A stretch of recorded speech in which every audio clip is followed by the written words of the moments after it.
What's up, everybody? We are live, and good morning. It is the 1st of November, and so long day yesterday. I don't know what your Halloween festivities include, but we had a neighborhood party at Sevilla late into the night, and it was a blast. So I am driving to downtown St. Augustine right now, my favorite spot on planet Earth. I'm gonna get some coffee and some breakfast, and then head into the office here in a few minutes. But I was just thinking about something. Yesterday was the 500th anniversary of the Protestant Reformation, the act that for many of us, we look back with incredible significance, how one man changed history, just protesting some abuses and things going on in his own church. And I was thinking about that, what November the 1st must have been like 500 years later, or 500 years ago for Martin Luther. So he gets the faith, the confidence, sort of the righteous indignation that caused him to write, publish, and then nail the 95 Theses on the door of the church at Wittenberg.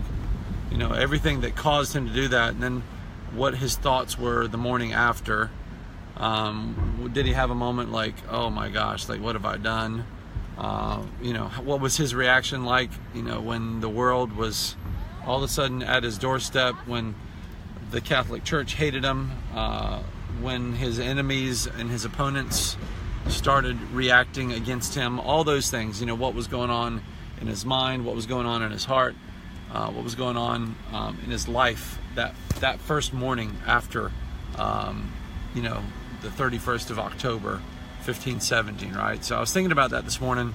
And then I wanted to challenge myself and challenge anybody who wants to listen.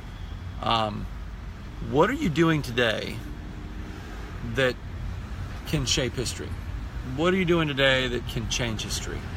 I was thinking about that because I'm not sure when Martin Luther woke up on the 31st of October in 1517 if he was thinking, I'm going to go nail this piece of paper to the door of the church and I'm going to change history. I doubt that was on his mind, and maybe he didn't wake up the next morning with a whole lot of confidence. Maybe he was wondering, what have I done? Maybe he didn't wake up and say, man, I just changed the world. But he did. 500 years later, not only are we talking about him, but 500 years later, we are living and seeing and experiencing the differences in life and Western culture because of the Protestant Reformation. And so I was thinking about that. I wanted to challenge myself and challenge anybody who's willing to listen this morning. If you think your life has insignificance, then you won't try many significant things today. But if you believe that God can use your life to change the world and change history, then you might just attempt something crazy and wild and audacious. You might just dream big dreams. You might have crazy God-sized goals. You might do those things if you believe that God can use you to change the world. So I want to challenge and encourage each one of you. God can use you to change the world. He may not use you to change the world, but he may use you to change someone's life. Your kind words, God might use to change someone's day, and that might change the course of history.